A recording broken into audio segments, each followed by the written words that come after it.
welcome back. Later in the show, 1 in 500 people globally are affected by high cholesterol.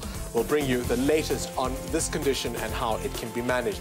And of course, Derek is back with his desk exercises, that is exercises you can do from the comfort of your desk.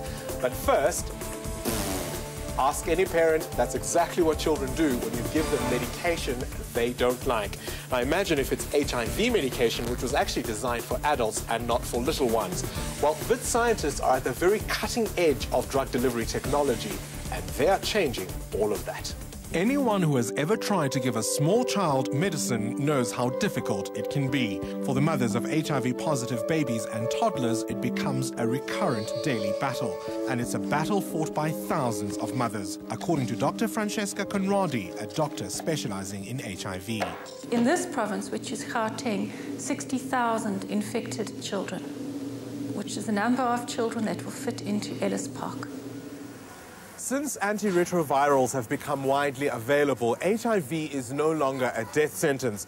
Of course, provided those infected with the virus take their medication as required. But how easy is it for little children to be compliant? Professor Ashraf Kavadia, a specialist in treating pediatric HIV, is all too familiar with the challenges. Drugs are usually developed with adults first in mind, and the drug companies go with the development of formulations that suit adults that generally form the large majority of diseases. Although some of the antiretrovirals are now available in syrup form, these syrups need refrigeration and others are still only available as capsules and tablets. They then need to be broken and mixed with milk or water. You have problems of the amount of drug that may be absorbed once it's been reconstituted, because it wasn't designed to be given as a suspension. It was meant to be taken whole as a tablet. And so these are challenges which we're facing. We really have no choice in many cases but to administer them in that way, but they're not ideal. The medicines taste absolutely disgusting. Some of them are small volumes and some are big volumes, and we have to force these down little children's throats. It's a problem that Professor Vinesh Pillay, a pharmaceutical specialist at Wits Medical School, and his team have been grappling with.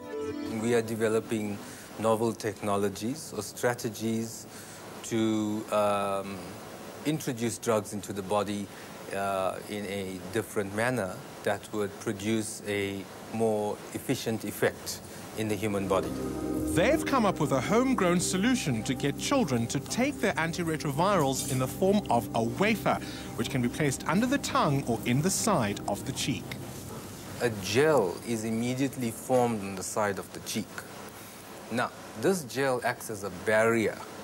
The barrier, in other words, for drug to efflux back into the mouth. So you get preferential diffusion or movement of drug from the gel across the cheek directly into the bloodstream. The benefit is that it avoids being broken down by the acid in the stomach and the enzymes in the liver. It's faster, it's more effective, and more drug gets into the blood. They're also working on making the wafer tasteless.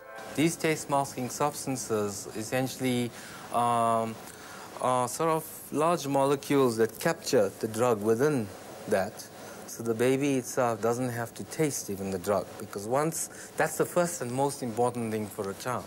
If it hates the taste, spits it out.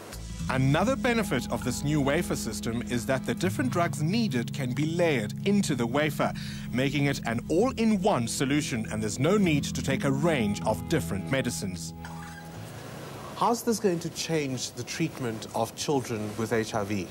All in all, what we're looking at is better treatment modality, a better dosage form. If you have a better dosage form, you have better compliance. If you have better patient compliance, you have better and more effective management of the disease. In the future, this wafer matrix technology can be adapted to administer medicine to children with a wide range of life-threatening illnesses that are currently difficult to treat.